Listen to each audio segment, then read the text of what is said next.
নানা কর্মসূচিতে বুদ্ধ পূর্ণিমা উদযাপন করেছেন বৌদ্ধ ধর্মাবলম্বীরা। এতে দেশ ও জাতির মঙ্গল কামনায় প্রার্থনা করা হয়। বৌদ্ধ ধর্মমতে প্রায় ২৫০০ বছর আগে বুদ্ধ পূর্ণিমায় মহামতি গৌতম বুদ্ধ আবির্ভূত হয়েছিলেন। সম্মিলিত বুদ্ধ পূর্ণিমা উদযাপন পরিষদের উদ্যোগে রবিবার সকালে চট্টগ্রামের ডিসি হিল চত্বর থেকে বের করা হয় শান্তি শোভাযাত্রা। এনায়েত বাজার, jubilee road, new market, Kotwali মোড়, লালদিঘি, আন্দরকিল্লা, মমিন রোড হয়ে আবার ডিসি হিল চত্বরে গিয়ে শেষ হয় শোভাযাত্রাটি।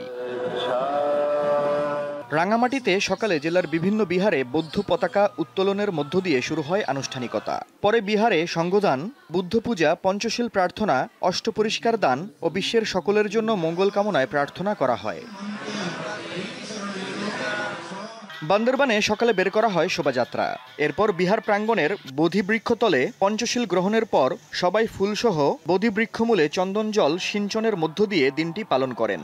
সন্ধ্যায় হাজার প্রদীপ প্রজ্বলনের মধ্য দিয়ে দেশ ও জাতির মঙ্গল কামনায় বিশেষ প্রার্থনা করা হয়।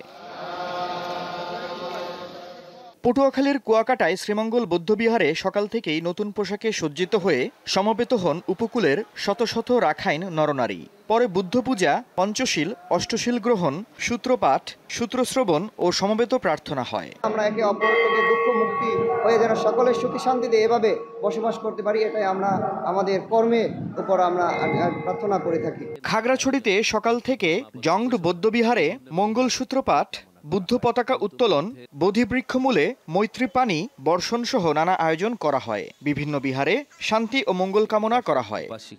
ও পূর্ণার্থীরা। আফরিদ হাসান, দীপ্ত বার্তাকক্ষ।